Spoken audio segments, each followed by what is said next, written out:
William Hill sponsors Seconds Out. Radio Rahim here in New York City, the heart of New York City, with Andy Ruiz. The big moment is only a few days away, and it feels like it was only a few days ago that we even announced you as the challenger. Does it feel like a bullet train from the moment you found out you were going to get this fight until fight week?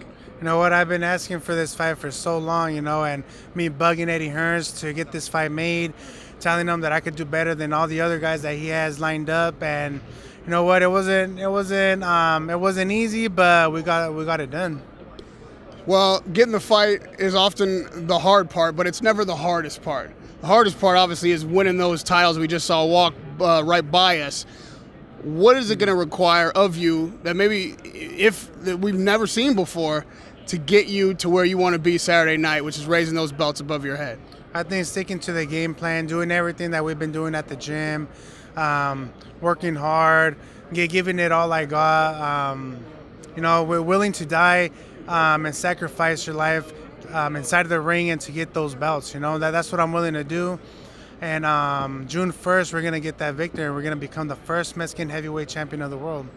You talked a lot about what it took for you to get the fight and that you were begging Eddie Hearn for it. You were calling him, harassing him. This opportunity came.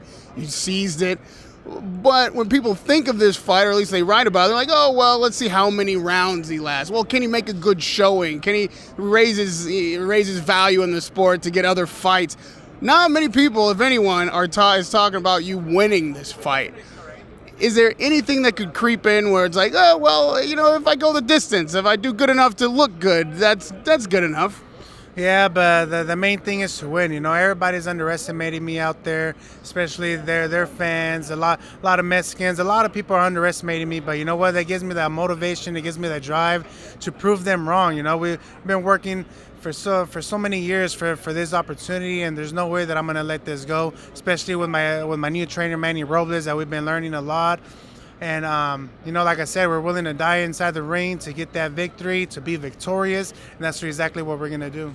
You talk about being the first Mexican heavyweight champion, and Mexican style is something that every time a Mexican fights, we have to ask him about because it's such a part of the culture of boxing there.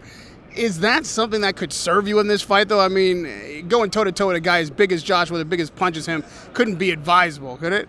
You know what? Of course it can. Being smart, working the body, throwing the combinations. Going in there knowing that it's gonna be war. I think that's what gives me the advantage: the speed, the movement that I have, throwing my combinations. He hasn't found nobody like me. Yeah, everybody's underestimating me the way that I have. I carry a little bit more baggage than everyone else does, but you know what? I think that's what gives me the extra advantage, people doubting me and underestimating me, thinking like, oh, you know what, I'm gonna beat up this little chubby kid. But once they get in the ring with me, they're like, whoa, what the heck happened? But you know what, we're in it to win it. June 1st. It's gonna be hard. It's gonna be a hard task, but we're ready. You carry Snickers in those bags too. You're quite a legend for that. In this month that you've had to prepare, has weight been an issue? Are you looking to trim down? Are you looking to bulk up? What's that aspect of the training like? You know what? For the last training camp, we had a goal, and we've been working on it. We have my nutritionist, those meals. We've been working on it, but since we got this fight right away, we're gonna fight a big fighter. There wasn't no point to dropping too much weight. The main thing is to stay comfortable, stay good, eat clean, but to be strong. I want to feel strong in there. It doesn't matter if I weigh 260. I'm not gonna be 270 or nothing like that, but I want to feel strong, be strong, and as long as I feel light and letting my hands go, we're gonna win this fight.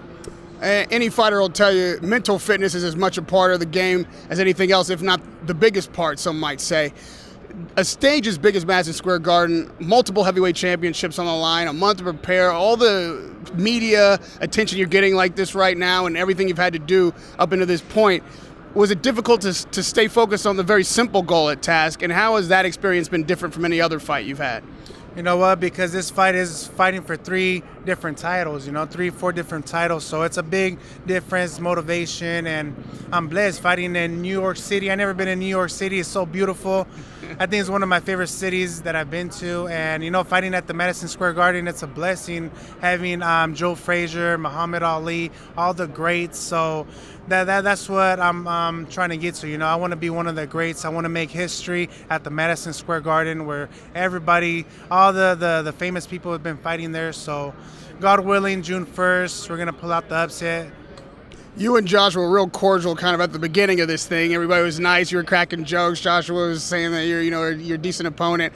But as the fight gets closer, as it's known to do, the trash talk is ramped up a bit. You're saying you're going to knock him out. He's saying he's going to break your jaw if you talk any trash. What's your relationship like with Joshua? Have you encountered him one-on-one very much during this promotion? No, not yet. I seen him pass by. I've been trying to shake his hands. I'm not the type of guy that talks smack, outside of the ring, or I do my talking inside of the rings and with my fists. I'm not a good shit talker. I respect the guy. I'm a fan of the guy. There's really nothing bad to say about Anthony Joshua. He's carrying all the belts, but inside of the ring, I don't respect nobody, and that's where all my anger is gonna let out. Lastly, there's 3 heavyweights at the top that people are arguing about who's the best. Obviously, we're talking Wilder, we're talking Joshua, we're talking Fury. By your estimation, is one of those head and shoulders above the rest? Is there a one supreme heavyweight champion in your mind?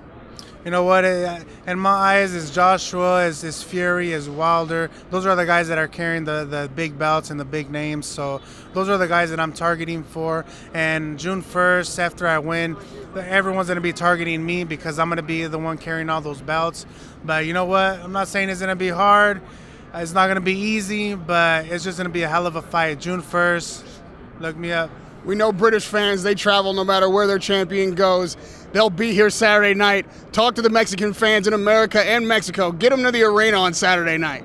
All the Mexican fans, all the raza, tune in June 1st. Come to the Madison Square Garden. All the Mexican people from New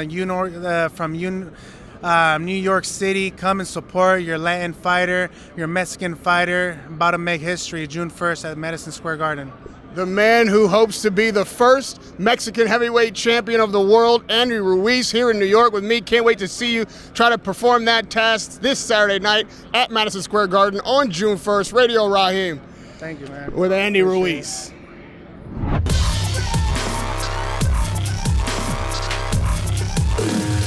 William Hill sponsors Seconds Out.